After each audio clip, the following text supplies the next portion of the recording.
Hello, kamusta tayong lahat? I praise the Almighty Father. I worship Him on high. Our Father is amazing. He's glorious. He's faithful. He's awesome. He's mighty. And He's faithful to us. He's righteous, full of mercy and grace. And He loves us so much. He considers us His treasure. And our Father is our inheritance. He created us in His image and likeness. And He created this world just by His mere words alone. Our Father sent to us our Savior, the only mediator to the Almighty God, the only Redeemer, the Messiah, Emmanuel, the King of Kings and the Lord of Lords, and our friend, Jesus, Yeshua. Jesus Christ gave His life for us, so that we may live for all eternity and to live with our Father in His kingdom that will never end. And Jesus Christ prayed to the Almighty God to send to us the Holy Spirit, so that whenever we call on the name of Jesus Christ, He is talking to us. He did not leave us orphans. We can always communicate to Jesus Christ and to our Father through the power of the Holy Spirit. And the Holy Spirit, He's also showering us with gifts and fruits every day, always reminding us of how good our Father is, and always reminding us of the great teachings of our teacher, Jesus Christ. If we are truly followers of the Almighty Father and Jesus Christ, and we have the Holy Spirit in our hearts, we must have the fruits of the Holy Spirit: love, joy, peace, forbearance, kindness, gentleness, goodness, faithfulness, and self-control.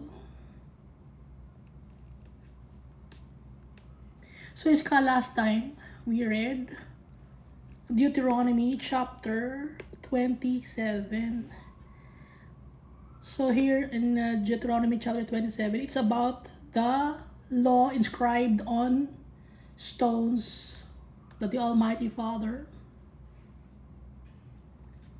instructed Moses. Anong klaseng stones yun? Large stones. Anong ilalagay sa large stones?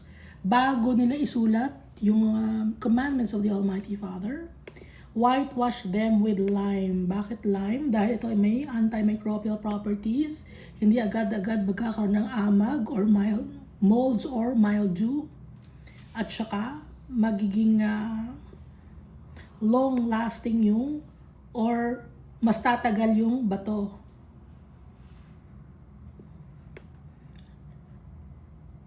May weather protection din. Kaya pinalagyan ni Almighty Father ng lime. Whitewash them with lime. At saan i-set up ang stones? Sa Mount Ebal. So pagdating nila sa land flowing with milk and honey, pagka tawid nila sa Jordan, yun na agad ang kanilang unang assignment. Pagkapasok nila sa land, maglalagay sila ng memorial stones. hindi nila i-worship yung stones. It's just to remind them, no, to remind the Israelites that the Almighty Father is true to His promises. Yung Mount Ebal, it symbolizes barrenness. Doon nila isusulat doon ilalagay nila yung mga bato na large stones. At hindi pwedeng gamitan ng mga iron tool or ng may mga metal or steel. Bakit? Kasi acidic yon. Kakalawangin, madaling masira, magka-crumble agad yung bato. Kaya nga, ang gagamitin lang ay bato sa bato. Hindi gagamit ng iron tool or mga martilyo. Dapat ang pagmamartilyo rin ay bato. Yung stones na yon, uncut, whole stones. At plain lang ang pagkakasulat, walang design. No? Write very plainly.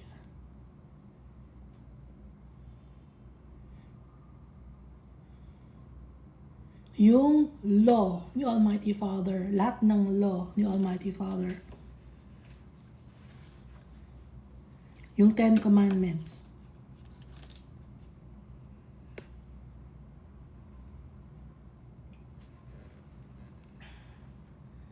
And then tatayo ngayon sa Mount Gerizim yung si Simeon, yung tribe of Simeon, tribe of Levi, Judah, Issachar, Joseph, and Benjamin sa Mount Gerizim.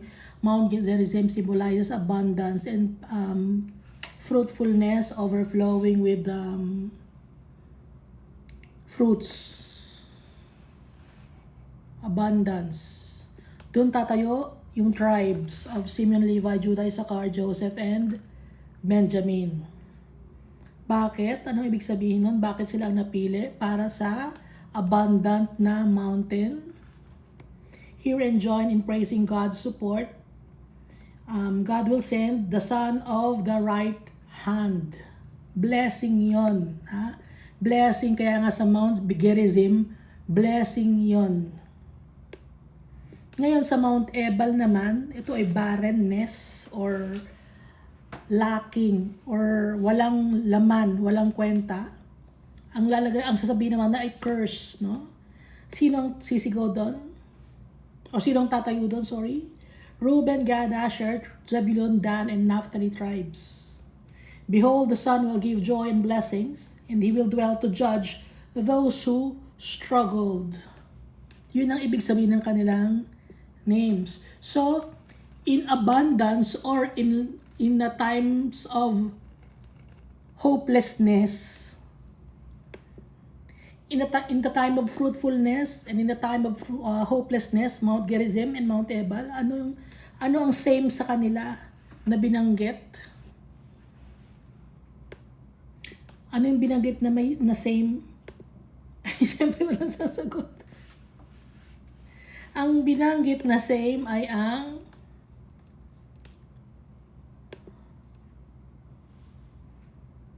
son of the right hand.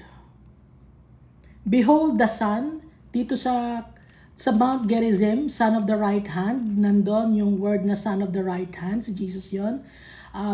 It means abundance. At dito naman sa lugar ng barrenness or lacking or hopelessness, binanggit din, behold, the Son will give joy. So whether in plentifulness or in abundance and in hopelessness, ang kasama natin, si Jesus Christ, the Son of the living God. Naintindihan natin? So whether in plentiful or in barrenness, si Jesus Christ ang kasama natin.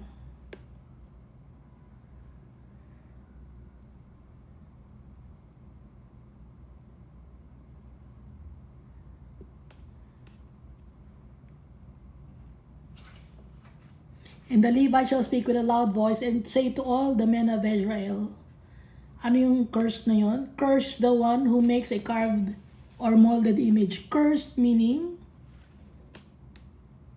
hindi lang ito dahil sa ikaw ay magkakasakit, dahil maraming ways si Almighty Father, no, na ginagawa para makauwi tayo sa Kanya.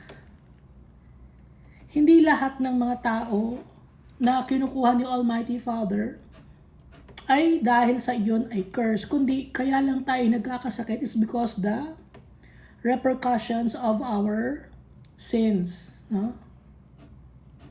Pero meron tayong hope in the future because of Jesus Christ, kaya yung soul natin babalik kay Almighty Father. Now, yung curse naman na nangyayari, magkakasakit din ng tao, kaso yung curse na yon, it's eternal damnation. It's wala nang pag-asa, hopelessness, pag-death, hopelessness na, eternal damnation yon. Kaya ibig sabihin ng curse dito, no? Hindi yung sinusumpa kita, hindi ganun yon. Yung curse, yun yung eternal damnation sa impyerno. So saan mapupunta yung mga gumagawa ng carved image or molded image? Sa impyerno. Hindi ako nagsasalita nito. Sa Bible nakalagay ito, verse 15 of Deuteronomy chapter 27. Gawa ng kamay ng tao madumi. Paulit-ulit, dapat mahalin si Almighty Father, siya lang ang i-worship, huwag gagawa ng carved or molded image. Paulit-ulit na sinasabi ni Almighty Father dito sa Bible, Genesis, Exodus, Leviticus, Numbers, Deuteronomy, nasa Deuteronomy na tayo, and all throughout the books in the Bible, hindi dapat gumawa ng carved or molded images. And hindi dapat i-worship si Jesus Christ at si Almighty Father using images. At hindi pwedeng mag-worship ng mga taong namatay na. Tuloy natin yung ating recap pa lang ito. Curses the one who treats his mother or his father with contempt or hatred. So pag galit ka sa kapwa-tao mo, hindi lang sa parents mo, kung galit ka sa kapwa-tao mo, sa neighbor mo, hindi ka marunong magpatawad, eternal damnation yun. Kasi ang gusto ni Almighty Father, magmahalan ng kanyang mga anak.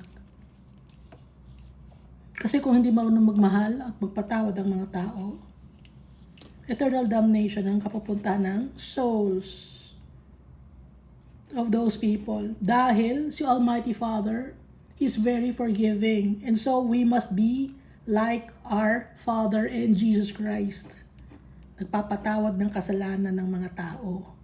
Kaya kung may nagkasala man sa atin, we will forgive them. Dahil gano'n ang tatay natin. At kung sino man ang nagnanakaw ng lupain, no, moves his neighbor's landmark, parusa rin yun. Kasi pag nanakaw yun ng property.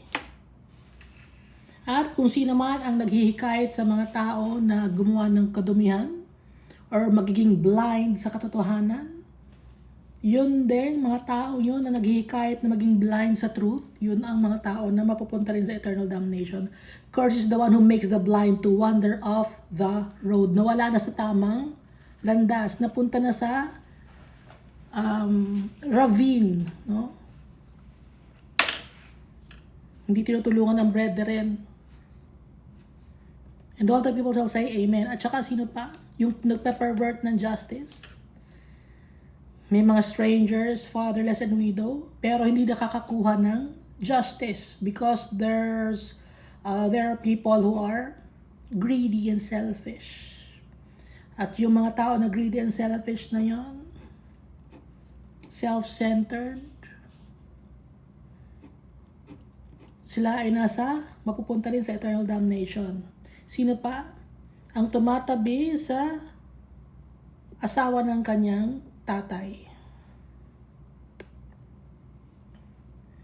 Walang respeto is betrayal. Yung binebetray mo, yung kapwa-tao mo. mapupunta sa impyerno. Sino pa? Yung mga sexual immorality, lies with any kind of animal. Sexual immorality to, hindi natin katulad ng mga animals. Dahil tayo, we're created in God's image and likeness. Hindi natin katulad yung mga animals. Kaya kung tumatabi ka sa mga animals, it's an abomination. Karumal-dumal yun. At sino pa? Yung mga tao na kamag-anak mo, related by affinity, tatabihan mo, wala ka ng respeto. Dugot laman mo, or kahit na hindi mo dugot laman, kundi within the household na kasama mo sa bahay, one family na kayo, pero binastos mo, hindi ka tanggap-tanggap kay Almighty Father yon, because that's betrayal. Kung yung tao nga nakasama mo sa bahay, yung pinaka-head ng family, binetray mo, ibig sabihin may tendency ka rin na i-betray mo si Almighty Father. Yun ang ibig sabihin doon. Walang galang. Walang kahihiyan. At saka yung tumatabi sa iyong mother-in-law. Tumatabi ka sa mother-in-law mo, no? Yung anak, nabuntisan mo na, tapos pati yung nanay, tatabihan mo. Hindi aso ang tao. Yung aso, ganun ang aso, mga hayop, ganun. Pero tayo, tao tayo. Iba tayo, we've been set apart. Meron tayong soul and spirit na babalik kay Almighty Father. At sino pa ang mapupunta sa impyerno?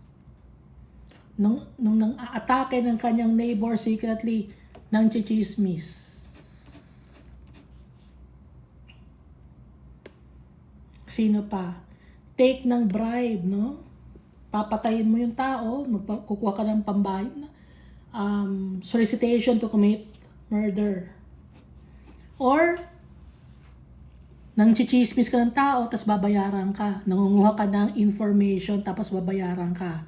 That's also taking bribe to slay an innocent person. Para lang malaman mo yung kanyang kahinaan, nagkukuha ka ng tao na gagawa nun, at yung tao naman na gumagawa nun, nang susumbong sa'yo na kung ano nung ginagawa ng ibang tao, masama yun, hindi yung katanggap-tanggap kay Almighty Father. Innocent naman yung person na yun, walang alam, walang ginagawang kasalanan, pero gusto mong masira siya. Ibig sabihin nun, gusto mong sirain, gusto mong ibuli. Ha?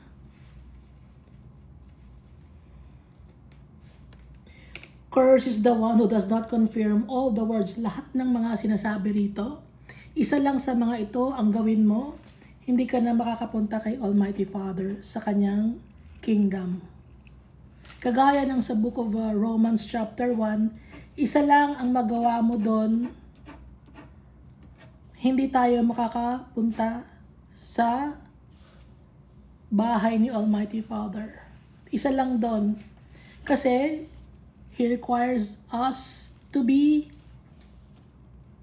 righteous and faithful. Paano lang tayo magiging ganon? By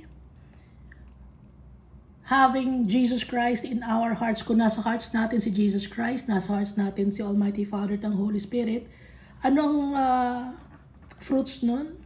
Love, joy, peace, forbearance, kindness, gentleness, goodness, faithfulness, and self-control.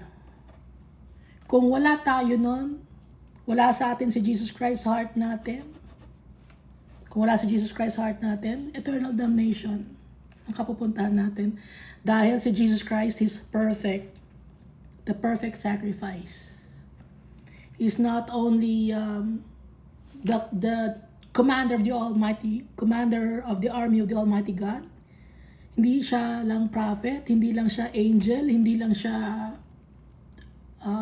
redeemer or mediator, hindi lang yun. Kundi, He is also King of Kings and Lord of Lords, at nagpapatawad ng kasalanan si Jesus Christ. Therefore, Jesus Christ is also God, like the Almighty Father.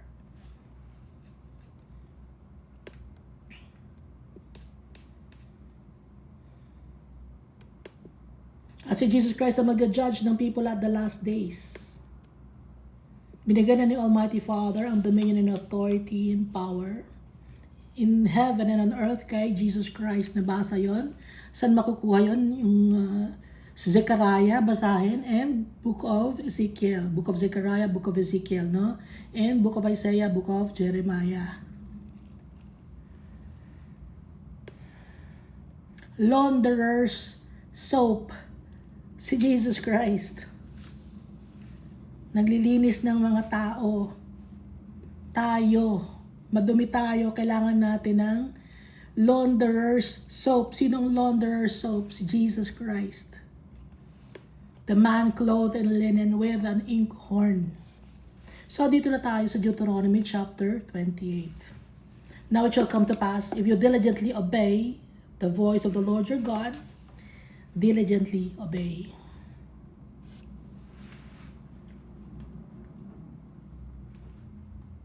Diligently, no? Hindi lang obey, kundi diligently obey. Ibig sabihin lahat. Maging mapanuri.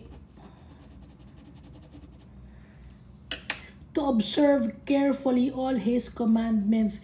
Observe carefully. Maging careful tayo. Huwag tayo maging careless. I-check natin yung commandments ni Almighty Father. Which I command you today, that the Lord your God will set you high above all nations of the earth. Iba tayo kaysa sa ibang mga tao.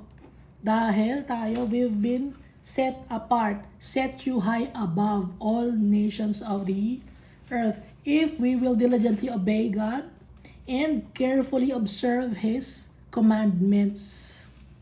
And all these blessings shall come upon you and overtake you. So yung mga blessings ni Almighty Father, darating sa atin at mangunguna sa atin. Pagdating natin, yung blessings, makakasalubong natin yung blessings. No? Yun ang ibig sabihin. Hindi tayo kukulangin. Because you obey the voice of the Lord your God. Hindi tayo kukulangin sa blessings kung susundin natin ang utos ni Almighty Father. He will shower us with blessings. Parating pa lang tayo, nandun na yung blessings, nauna na yung blessings sa atin, no? Kaya overtake you. Hindi ating kasabay, kundi nauuna sa atin. Pagdating natin doon, may blessings agad. Overtake you.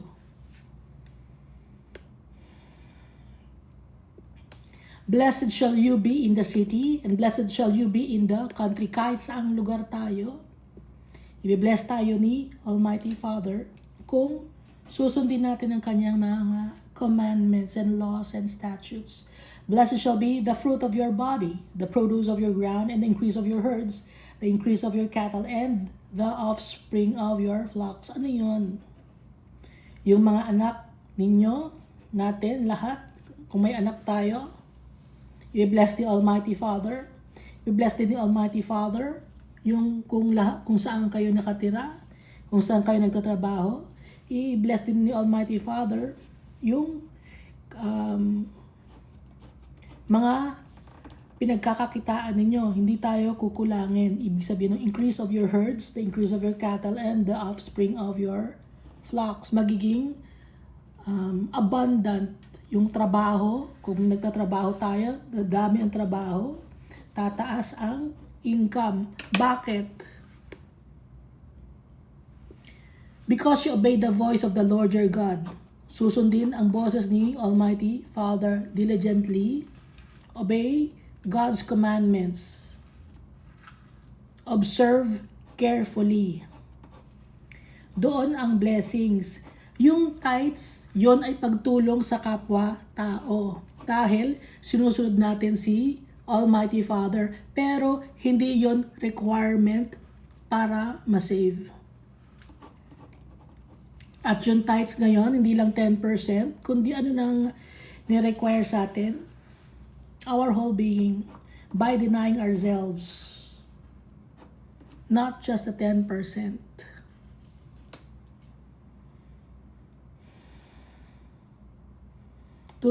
Ang tithes saan binibigay? Levites? strangers, orphans, widow. Pinapakain ang mga tao. Yun ang tithes. Ha?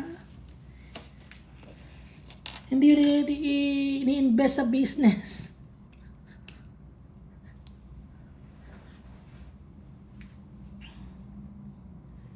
Hindi, may marami tayong pera, invest natin. Hindi, papakainin nyo yung tao. Yun ang utos ni Almighty Father tungkol sa tithes. Pero since wala ng tithes ngayon, hindi na tayo nire-require ni Jesus ng tithes. Si Jesus ang high priest natin in the order of Melchizedek. Nagbibigay tayo sa kapwa tao, nag-share tayo sa mga tao because result of having faith in our Father and in Jesus Christ. Ano pang i-bless? Blessed shall be your basket and your kneading bowl. Ibig sabihin, hindi ka kukulangin sa pagkain. Pagbukas mo ng ref, ang daming pagkain. Marami kang pambili ng pagkain. Blessed shall you be when you come in, and blessed shall you be when you go out. Paglalabas ka ng bahay, iingatan ka ni Almighty Father. Hanggang sa pagpasok mo ng bahay, iingatan ka ni Almighty Father. Hindi ka magkakasakit. Pati yung household mo, wala kang magiging problema. Yun ang sinasabi dito. Kung magtitiwala kay Almighty Father. The Lord will cause your enemies who rise against you to be defeated before your face. So yung enemies dito na binabanggit, no? Sa Old Covenant ang binabanggit na enemies ay yung mga tao. Ngayon ang enemy natin, principalities and spiritual darkness of this world. Yun ang enemy natin, hindi tao.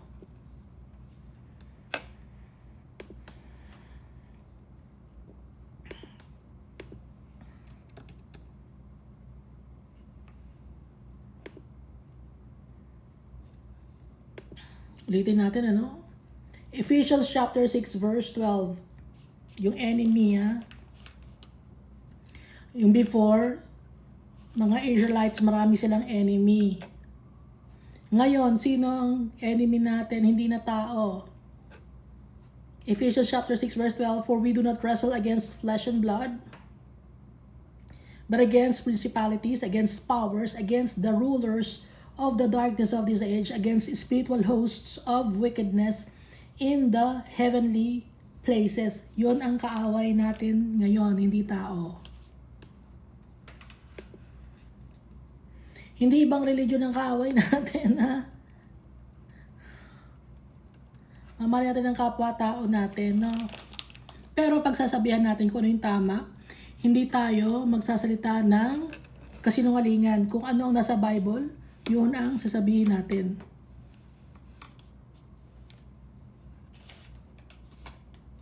Hindi natin gagandahan ng salita, hindi tayo gagamit ng mga politically correct words. Kasi si Almighty Father, hindi siya gumagamit ng mga politically correct words. Diretso magsalita si Almighty Father. Nabasa naman natin, di ba? Yung tungkol sa horse with an emission of a donkey. Ano yung horse na may emission na madami, no? Diretso magsalita si Almighty Father. Nakakagulat, di ba? Gulat tayo, pero si Almighty Father, He's holy. Gulat tayo, pero ginagawa natin ng wickedness, ang uncleanness, no? Kaya hindi si Almighty Father gumagamit ng politically correct words kasi gusto niyang gumising ang mga tao. Gusto niyang matuto ang mga tao. Kung paggagandahin pa natin ang salita, parang bine-baby mo pa yung tao. Hindi, parang okay lang yan. Hindi ganon. Kaya yung mga tao ngayon nasasanay, nagiging parang onion skinned, no? Masyadong sensitive.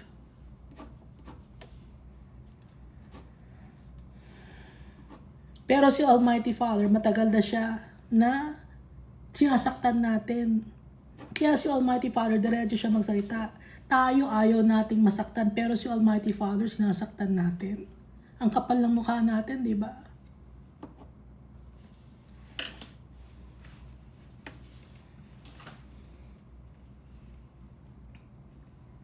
Hindi natin dapat saktan yung tatay natin. Kasi siya ang gumawa lahat ng mga nakikita natin, kahit tayo ginawa niya, kahit yung soul and spirit natin, si Almighty Father ang gumawa. We owe everything to our Father.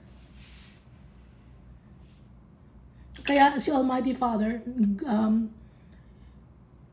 nirequire niya to obey Him. He requires us to obey Him because He created us. We do not own anything in this world.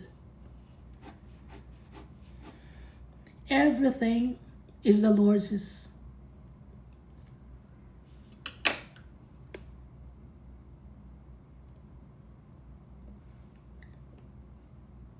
Verse 7, the Lord will cause your enemies who rise against you to be defeated before your face.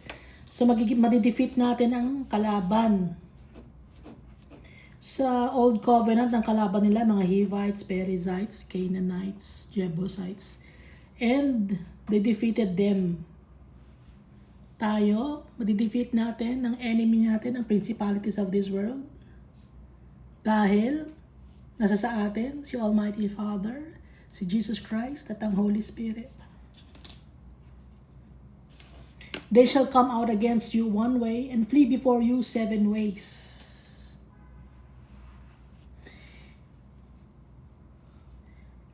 Ang blessing, aawayin nila tayo, yung mga principalities, 1 beses, pero tayo, 7 ways natin sila matatalo. Kakalat sila. Dahil, nasa sa atin si Jesus Christ. Kakampi natin si Almighty Father. Dahil sumusunod tayo sa tatay natin at sa turo ni Jesus Christ. The Lord will command the blessing on you in your storehouses and in all to which you set your hand, and He will bless you in the land which the Lord your God is giving you. So lahat ng mga plano mo sa buhay na gagawin mo, ibe-bless ni Almighty Father. Dahil sinusunod natin ang kanyang commandments. Dito, ibe-bless ni Almighty Father lahat ng mga tao na sumusunod sa kanya dito sa Old Covenant. Kino-compare natin yung sa noon sa ngayon na pareho lang din. Ang pagkakaiba nga lang, noon ang kalaban ay mga tao. Ngayon ang kalaban ay principalities of this world. Verse 9, the Lord will establish you as a holy people to Himself, just as He has sworn to you, if you keep the commandments of the Lord your God and walk in His ways. If you keep the commandments of the Lord your God and walk in His ways, He will bless us. He will establish us, holy people to Himself.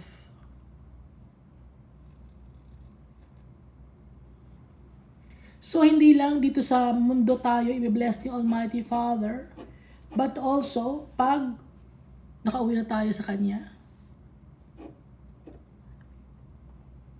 Forever joyful, forever abundant tayo kay Almighty Father, and forever peaceful.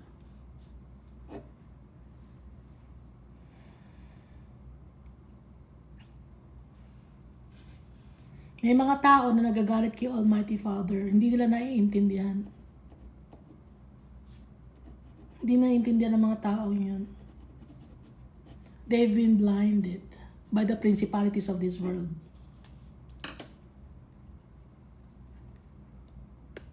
Verse 10, then all peoples of the earth shall see that you are called by the name of the Lord, and they shall be afraid of you. Matatakot dito, matatakot ang mga Jebusites, Perizzites, Canaanites, Hivites, Girgashites. Ano pa ba yung mga kalaban nun? No, matatakot. Ngayon, sino matatakot sa atin? Yung mga principalities of this world, because kasama natin si Jesus Christ, kasama din natin si Almighty Father. Pagkasama natin si Jesus Christ, kasama din natin si Almighty Father. Kasi sabi ni Jesus Christ, the Father and I are one, pero magkaiba si Jesus Christ at si Almighty Father. Bakit nasabi ni Jesus Christ na one? Isa ng goal, isa ng heart, isa ng hangarin. iisa ng kaisa, no? Kung anong desisyon ni Almighty Father, yun din ang desisyon ni Jesus Christ. Kung anong desisyon ni Jesus Christ, yun din ang desisyon ni Almighty Father, kaisa. They agree with each other. Kasi, obedient si Jesus Christ. Napatunayan na yon ni Almighty Father that Jesus Christ is faithful and true to our Father. And that's the reason why the Almighty Father exalted the name of Jesus above all names.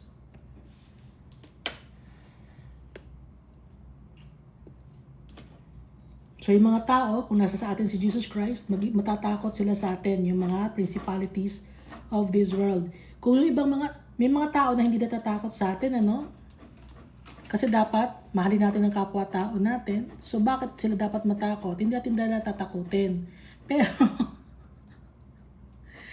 ang kalaban natin kasi ay principalities of this world at hindi tayo dapat makipartake sa wickedness. Verse 11, the Lord will grant you plenty of goods. Ibe-bless pa rin ni Almighty Father. In the fruit of your body, in the increase of your livestock, and in the produce of your ground, in the land of which the Lord swore. Promise yun ni Almighty Father na ipabe-bless niya tayo to your fathers to give you.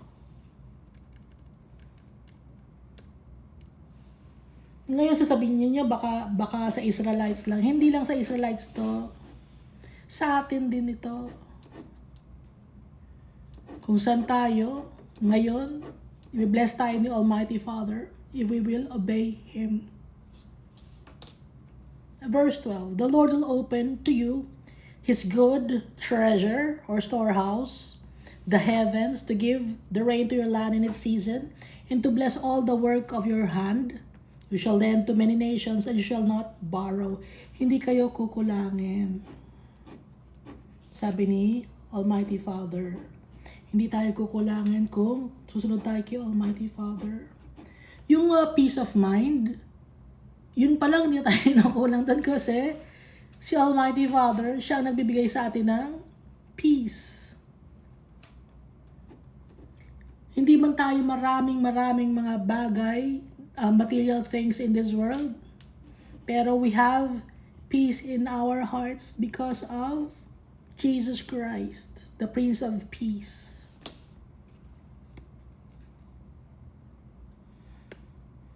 Baka kasi isipin ng mga tao, yayaman, magkakaroon ng maraming ginto, dadami ang kotse, dadami ang bahay.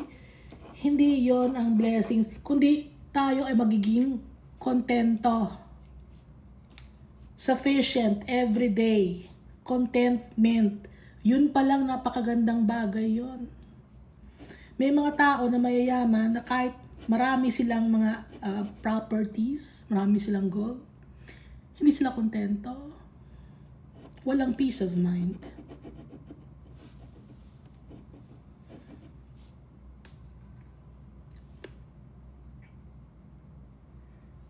So, hindi tayo kukulangin, no?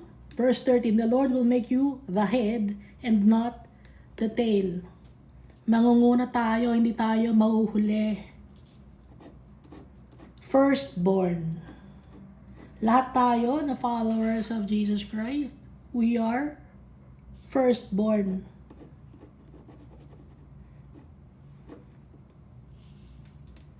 Nangunguna.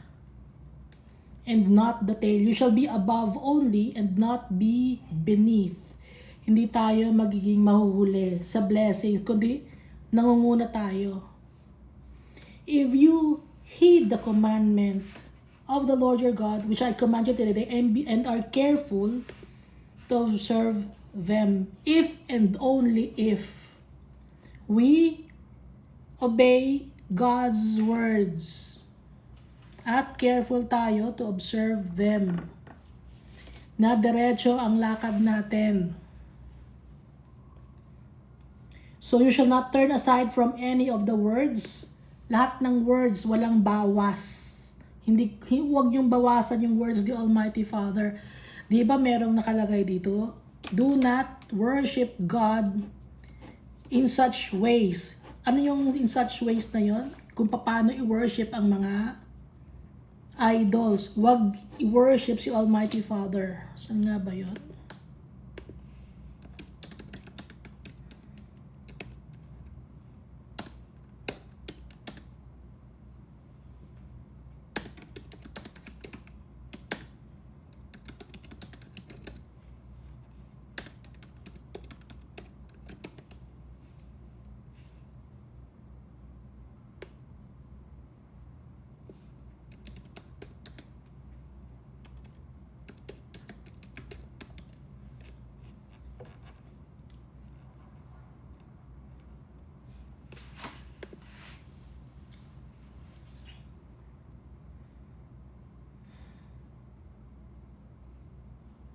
Deuteronomy chapter 4, verse 15 to 16. Take careful heed to yourselves, for you saw no form when the Lord spoke to you at Horeb out of the midst of the fire, lest you act corruptly and make yourselves a carved image in the form of any figure.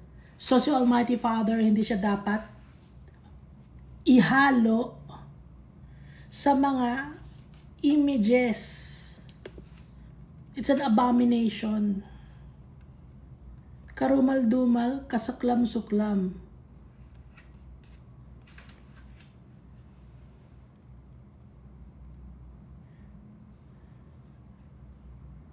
Huwag niyong i-compare si Almighty Father sa mga false deities or false gods.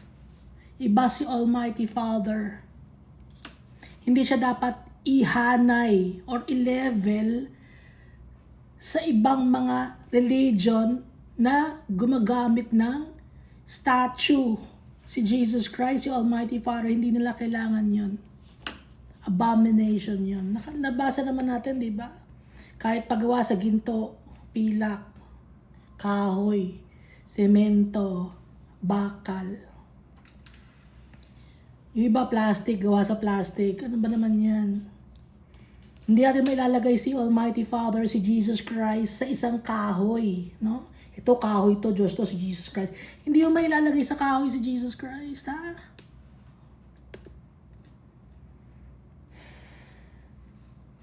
So you shall not turn aside from any of the words which I command you this day, to the right or to the left, to go after other gods, to serve them. Hindi pwedeng paglingkuran ng ibang Diyos.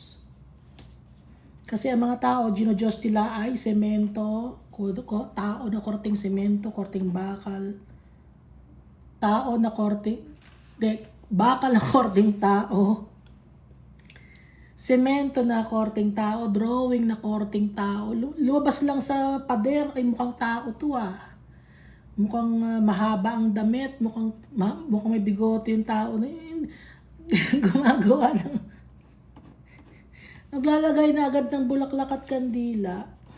Tapos doon na magdadasal sa pader na nabasa ng semento, nabasa ng tubig.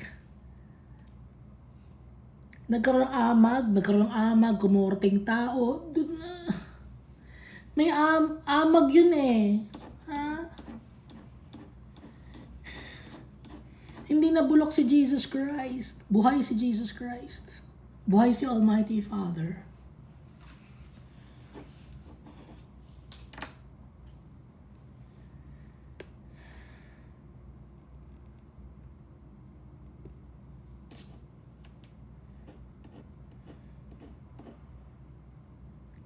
Verse 15. But it shall come to pass, if you do not obey the voice of the Lord your God, to observe carefully all his commandments and his statutes which I command you today, that all these curses will come upon you and overtake you. Kung nung una, kung susundin natin yung commandments ni Almighty Father, blessings will overtake us. Ngayon, if we are disobedient, curses will overtake us.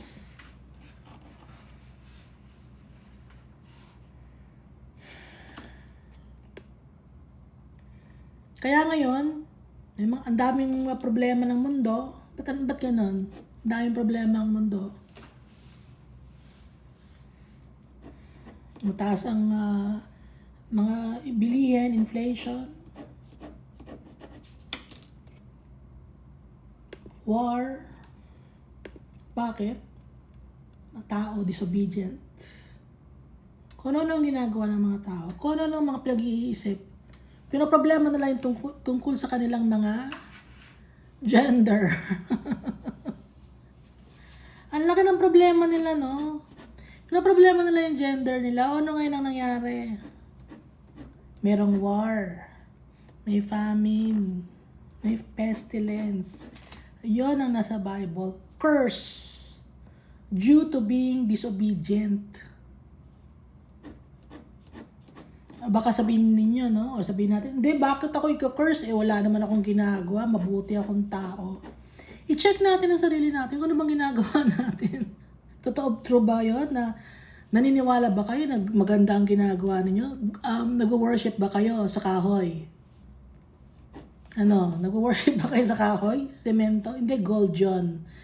Nag-worship ba kayo sa gold? Na korting sasabihin nyo si Jesus yun? O kaya tayo, pinaparusahan, pinapagalitan ni Almighty Father. Kaya may war. Damay-damay tayong lahat. So, layo naman ng war eh. Malayo nga ang war, malaki naman, tumaas ang gasolina. So, damay-damay tayong lahat. Responsible natin ang brethren natin. Magtutulungan tayo. Wala, hindi nagtutulungan, puro kaswapangan. Greediness ang ginagawa natin. Hindi natin na-acknowledge si Almighty Father. Kinakalimutan natin si Almighty Father. Nagpo-focus kayo sa mga business ninyo. Dapat lumago ang business ko. Ang magpapalago ng business natin, kung mag-business kayo, si Almighty Father. Kahit ano pa ang paghihirap na gawin ninyo na paluguin ang business ninyo or para ma-promote kayo sa pinakamataas na tuktok ng bundok. Kung hindi nyo sinusunod si Almighty Father, baliwala yun. At kung mapunta man kayo sa rurok ng inyong tagumpay, hindi kayo magiging kontento. Hindi tayo magiging kontento. Sino lang ang contentment natin? Jesus Christ, Almighty Father. Doon tayo nakukontento sa pagmamahal ni Almighty Father at na Jesus Christ. Yung validation ni Almighty Father.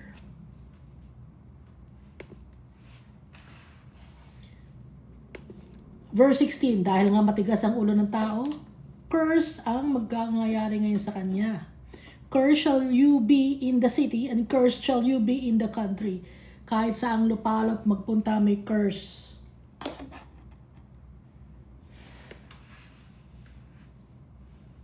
Curse shall be your basket and your kneading bowl. Pati sa pagkain, ang mahal ng mga bilihin ngayon. Damay-damay tayo. Cursed shall be the fruit of your body, and the produce of your land, the increase of your cattle, and the offspring of your flocks. So, yung mga hanap buhay, yung trabaho, kahit gaano kalaki ang sweldo, hindi masatisfy. Pag sinabing, hindi, tataas ang sweldo ko sa isang next month, no? Kunyari, inaasahan mong tumaas naman yung sweldo mo. Pero, hindi ka pa rin satisfied. Isa yung curse. Okay? Or, mayaman ka nga, pero may galit ka sa puso mo, curse pa rin yun. May galit ka sa puso mo kahit mayaman ka. May inggit ka pa din sa kapwa-tao mo.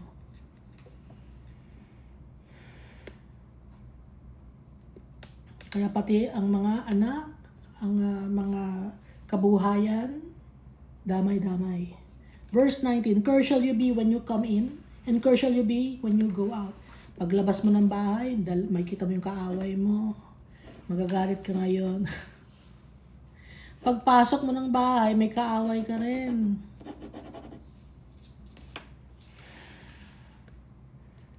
Hindi ka kontento kahit anong mangyari. Dahil disobedient tayo kay Almighty Father. The Lord will send you on cursing, confusion, and rebuke in all that you set your hand to, until you're destroyed and until you perish quickly because of the wickedness of your doings in which you have forsaken me. Anong wickedness yon na sinasabi dito ni Almighty Father?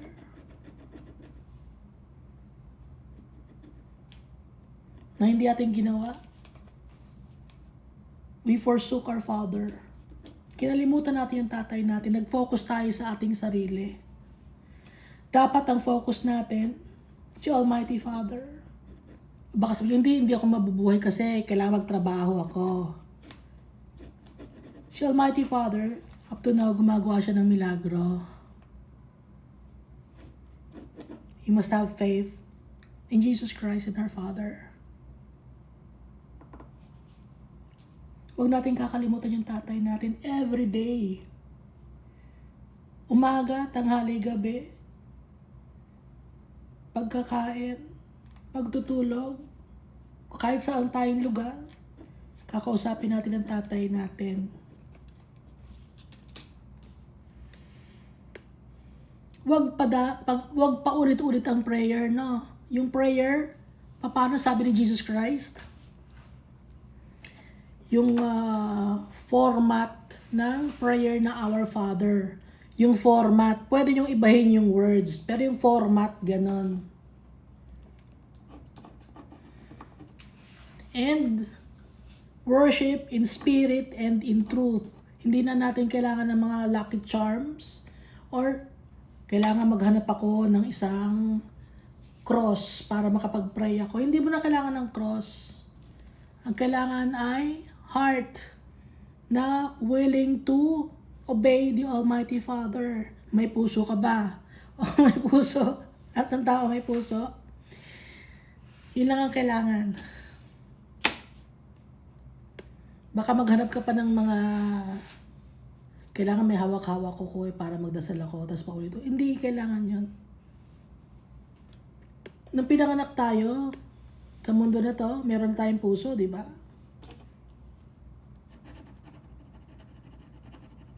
Yun ang gamitin natin, yung puso natin. When we pray to our Father and to Jesus Christ through the power of the Holy Spirit.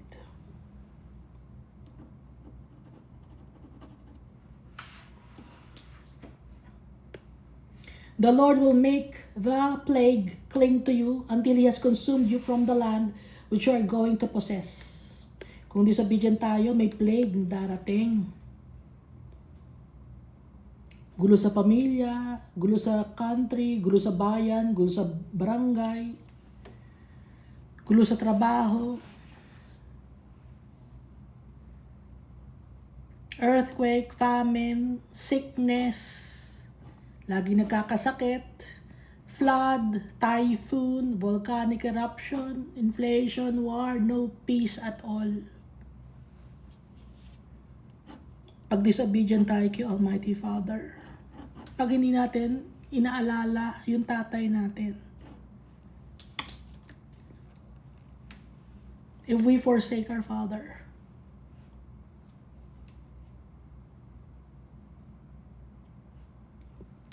until He has consumed you from the land, hanggang sa ubusin, no? Mapagod ka na, wala ka ng lakas.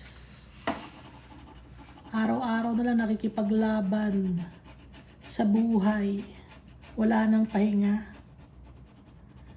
Pagkatapos na isang problema, may darating na naman na isang problema. Hindi na natapos. Bakit?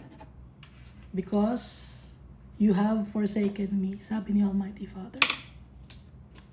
Verse 22.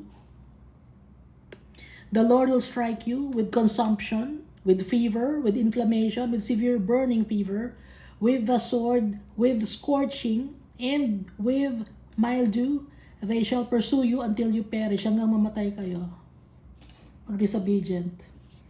Strike you with consumption. Ano yun? Consumption. Wasting diseases.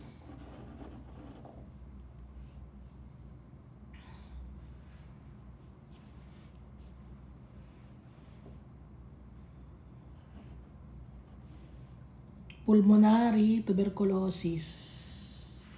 Fever, lagnat, inflammation, pamamaga, gout, arthritis, namamaga yung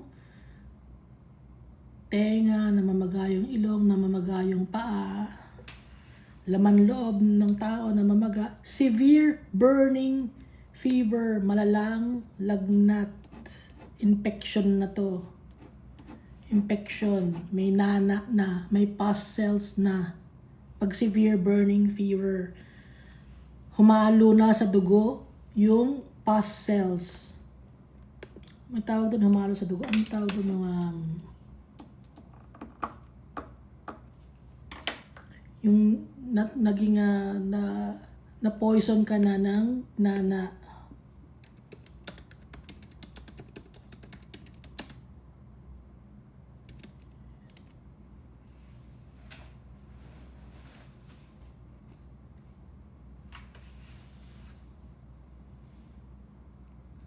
May tawag dun yung nana.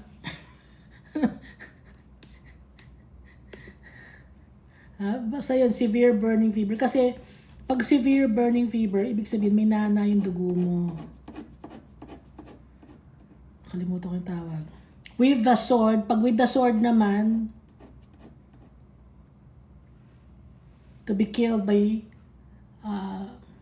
events. Sumakay ka ng motor, sumakay ka ng tricycle, sumakay ka ng jeep, or nagda-drive ka.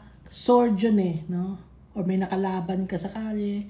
With scorching naman. Ano yung with scorching? Dry spell, El Nino, sobrang init. Ano ba yun? Heat stroke. And with mildew. Ano naman yung mildew? Itong mildew ay mga amag, molds, kabulukan. Cancer.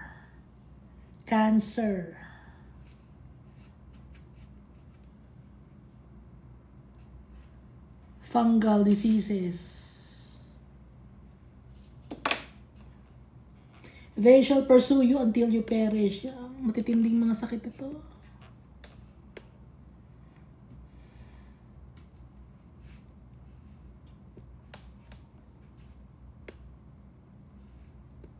Verse 23, and your heavens which are over your head shall be bronze, and the earth which is under you shall be iron. Ano ibig sabihin nito? Magiging bronze yung heaven. Hindi didinggin ni Almighty Father yung prayers natin dahil disobedient tayo. Kahit paulit-ulit ng prayers, hindi didinggin ni Almighty Father. Dahil nakaharang yung bronze, ibig sabihin, mayroong humahadlang sa prayers natin na makarating kay Almighty Father. Kahit naririnig niya tayo, hindi niya igagrant yung ating mga prayers because of being disobedient to the Almighty God. And the earth which is under you shall be iron. Ano ibig sabihin nun?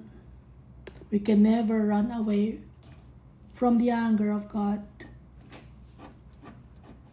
Magiging bakal yung lupain. Wala tayong makukuhang help.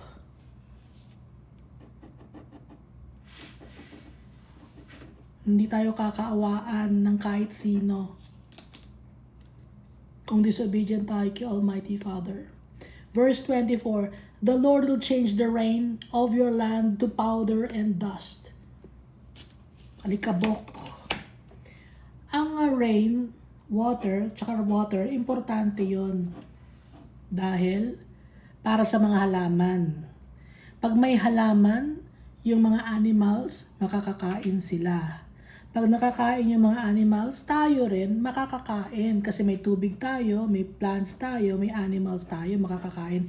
Pero tanggalin ang tubig, walang plants, mamamatay ang animals, pati tayo damay. Alikabok ang kakainin natin. From the heaven it shall come down on you until you are destroyed. Pag disobedient tayo kay Almighty Father.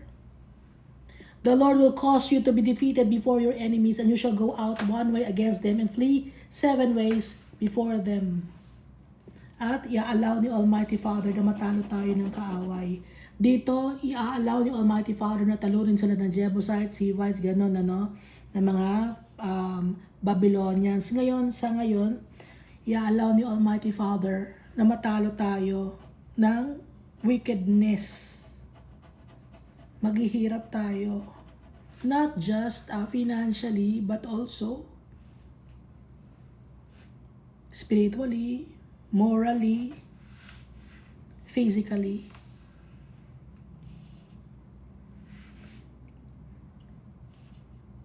You shall go out one way against them and flee 7 ways before them. Pag blessings, they shall go out one way against you and flee from you 7 ways. Pag blessings. Pero pag curse, you shall go out one way against them and flee 7 ways before them.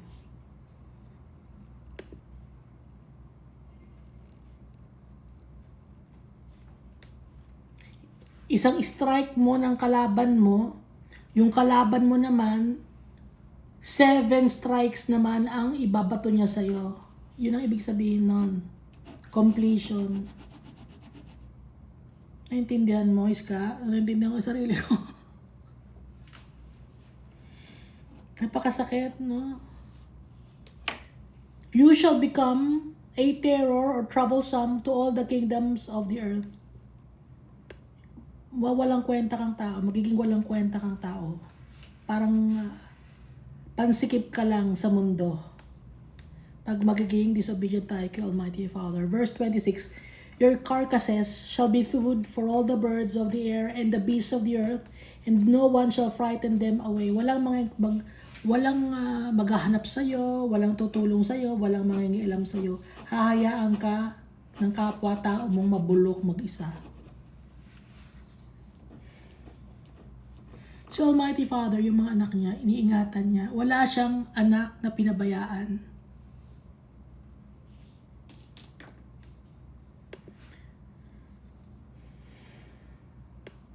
Baka sabihin niyo, bakit yung mga apostles, ganun ang kinamatay nila? Ganun sila namatay para mapapurihan ang pangalan ni Almighty Father. Si Jesus Christ, He died on the cross para mapapurihan ang pangalan ni Almighty Father. Kasi nabuhay after 3 days si Jesus Christ. Kaya pinupuri natin si Jesus Christ. At pag pinupuri natin si Jesus Christ, pinupuri din natin yung ating tatay.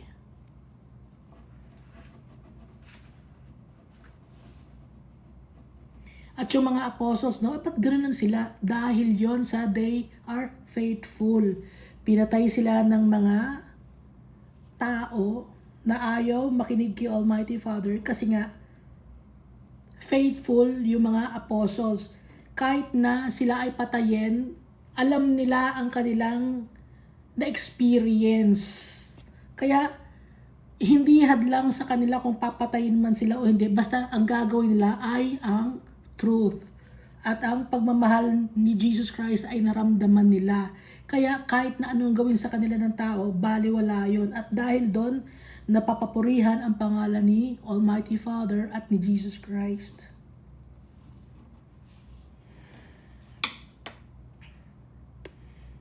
At yun ang way ni Almighty Father para tawagin niya ang kanyang mga anak na umuwi na. Yun ang way ni Almighty Father. Ngayon, yung iba naman ng mga tao, way din yun ni Almighty Father, iba-ibang ways, no? Way din yun ni Almighty Father para naman itapon ang mga disobedient sa eternal damnation. So, dalawang klase. Yung isa cancer ang kinamatay, isa cancer ang kinamatay, ha? Example. Isa cancer ang kinamatay, malala yun, malala. Pero yun ang way ni Almighty Father para makauwi na yung tao na yon sa heaven. Cancer din ang kinamatay sa cancer din. Pero yun naman ang way ni Almighty Father para dalhin sa eternal damnation yung tao na yun na disobedient.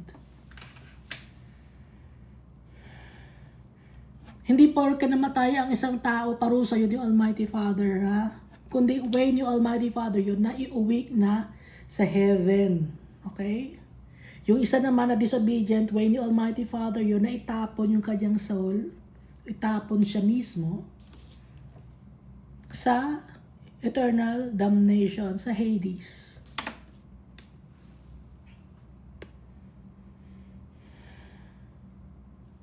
Verse 26, your carcasses shall be food for all the birds of the air and the beasts of the earth, and no one shall frighten them away. The Lord will strike you with the boils of Egypt, pigsa, nana, with tumor, no? May mga lumalaki sa loob ng katawan. With the scab. Yung scab, itong scab na to, ito ay parasitic mites. Sa skin, may mga kati-kati. And with the itch, iba-ibang klaseng skin diseases. From which you cannot be healed.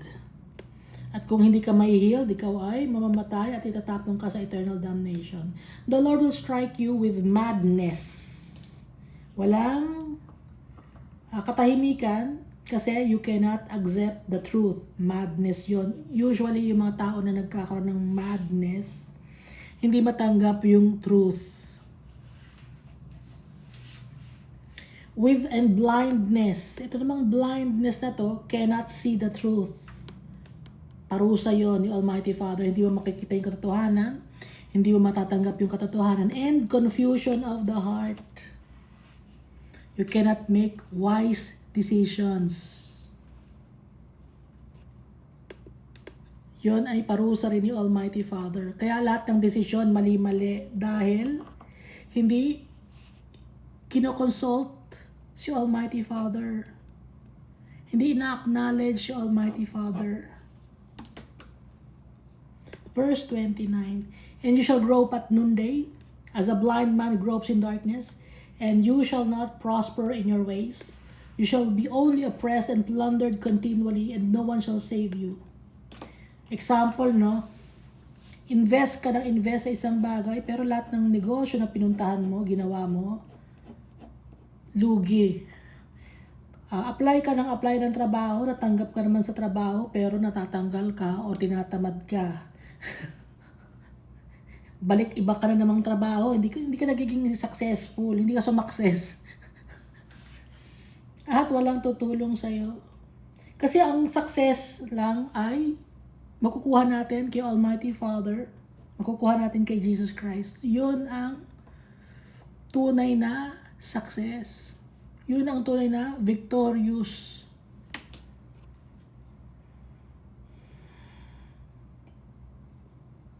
Even if you have money, kumpleto yung pamilya mo, yung health mo, okay? Or yung family mo, walang sufferings. Pero, in the long run, papanagutan ka ni Almighty Father. Dahil lahat ng ginagawa natin dito sa mundo, merong repercussions.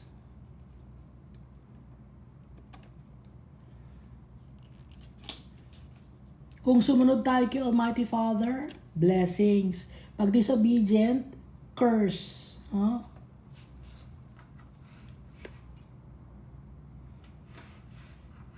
Hindi didinggin ni Almighty Father ang prayers ng wicked people. Pero sasabihin niyo, bakit yung mga mayayaman, wicked naman sila, marami silang mga wino-worship na mga namatay na tao, nag-worship sila ng mga kahoy, semento, bakal, na korting tao. Bakit sila yung mayaman? Ba't sino ba nagpapayaman sa kanila? Sino ba ang, sa ngayon, sino ang namumuno ng mundo na to?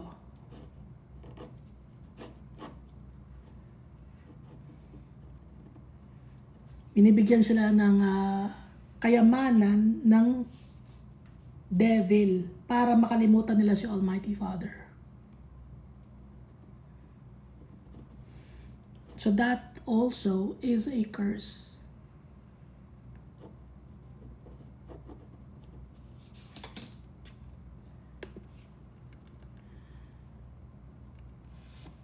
Verse 30, you shall betroth a wife, but another shall lie with her. You shall build a house, but you shall not dwell in it. You shall plant a vineyard, but shall not gather its grapes.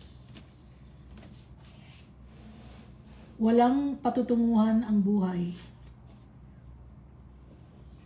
ng tao na disobedient kay Almighty Father. Walang hope, walang future. Lahat, puro kapahamakan. Kaya ngayon pa lang, no, habang ang soul natin, ang katawan natin, habang buhay pa tayo dito sa mundo, sundan natin or maging obedient tayo kay Almighty Father. Ngayon, kahit ngayon pa lang, umpisa na natin ngayon pa lang. Kasi hindi natin hawak ang buhay natin. Napakabait ng tatay natin. Gusto niya tayong matuto. Gusto niyang maalala natin siya. Dahil pag kinalimutan natin siya, wala tayo.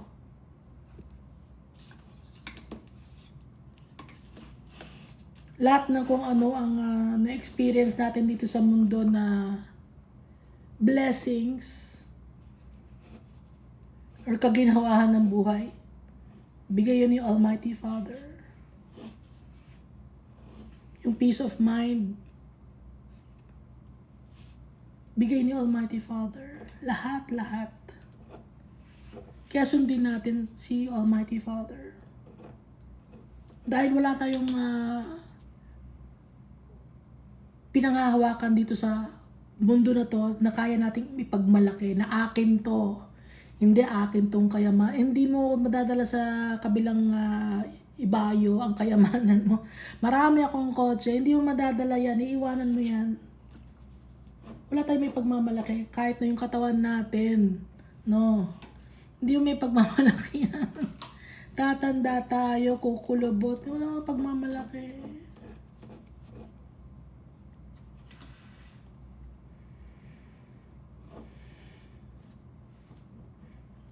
Kaya dapat natin laging alalahanin yung tatay natin. Huwag natin kakalimutan.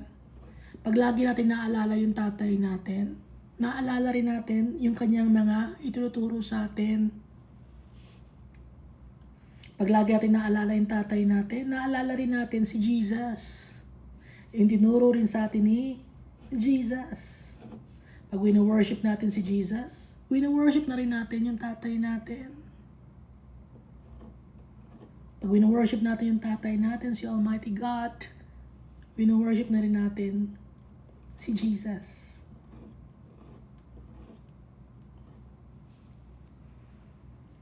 Puro pagmamahal ang binigay sa atin ng tatay natin. Nire-require lang niya tayong sundin siya. Kasi gusto ni Almighty Father, makauwi tayo sa Kanya para sa ating kabutihan yon, for our own good. Kaya tayo itinutuwid. Dahil kinoconsider niya tayong treasure niya. Yung mga tao na namatay na at napunta sa eternal damnation, kinalimutan na ni Almighty Father yon. Kasi kinalimutan nila si Almighty Father when they were in this world. So yung mga tao na yon, na disobedient kay Almighty Father, nasa eternal damnation, kinalimutan na ni Almighty Father yon. Hindi na yung treasure kay Almighty Father. Pag nasa eternal damnation ka na, hopelessness na ang meron sa eternal damnation, death yon. Yun ang totoong death, the second death. Yun ang totoong death. No hope in the future. Pag hindi magtitiwala kay Almighty Father, yun ang mangyayari. Pag hindi sinusunod si Almighty Father, tinutwist ang kanyang turo, tinutwist ang Bible, ano mangyayari? Eternal damnation pa rin. Dahil ang sabi ni Almighty Father, huwag iibahin ang mga nakasulat sa Bible. Yung commandments niya, yung 10 commandments, huwag iibahin. Book of Revelation, huwag iibahin dahil may curse. Ha? Pag iniba, pag binawasan yung words, tatanggalin yung name mo sa Book of Life. Pag nagdagdag ka, anong mangyayari? Idadagdag sa'yo yung plague.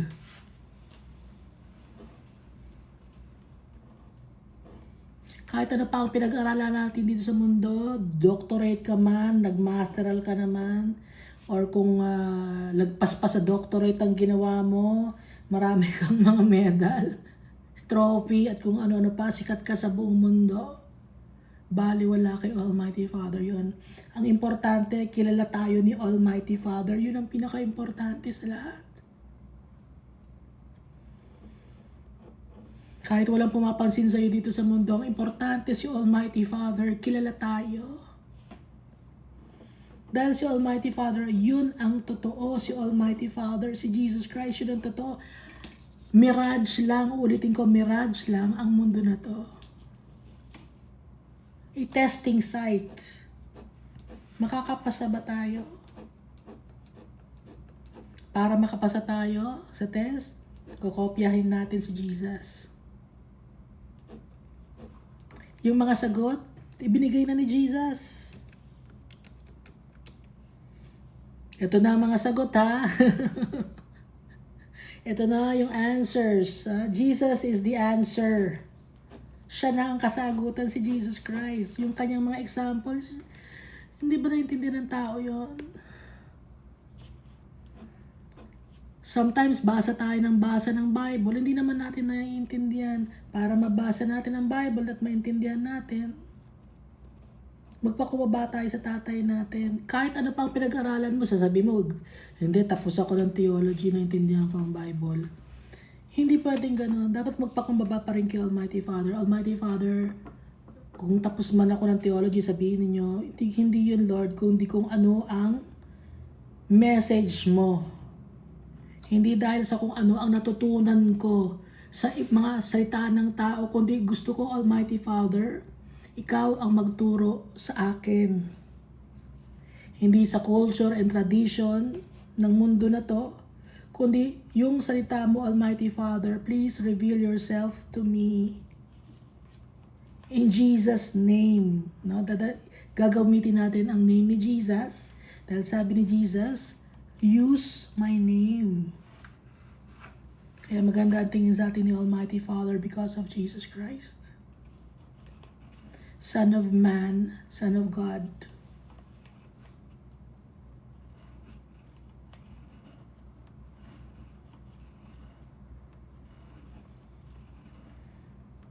At we must store up treasures in heaven. Paano tayo mag-store up ng treasures in heaven?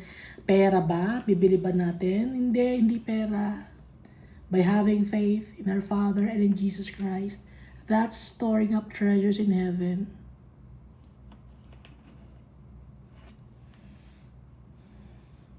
Para makabalik tayo sa tatay natin. Dahil sa kanya tayo lahat galing. He created us. Lahat ng tao sa buong mundo o naging tao sa buong mundo, galing lahat kay Almighty Father. Kaya nga sabi ni Almighty Father, go forth and multiply. May mga souls na naalala nila si Almighty Father. At may mga souls naman na nakakalimutan nila si Almighty Father because of the shiny things of this world. They've been lied to by the deceiver. Kaya hindi nila naalala si Almighty Father. But time will come, maaalala nila. May mga tao naaalala nila. May mga tao hindi nila maalala. So yung mga tao na naalala nila si Almighty Father, those people are blessed. Yung mga tao na hindi nakaalala kay Almighty Father, those people are cursed.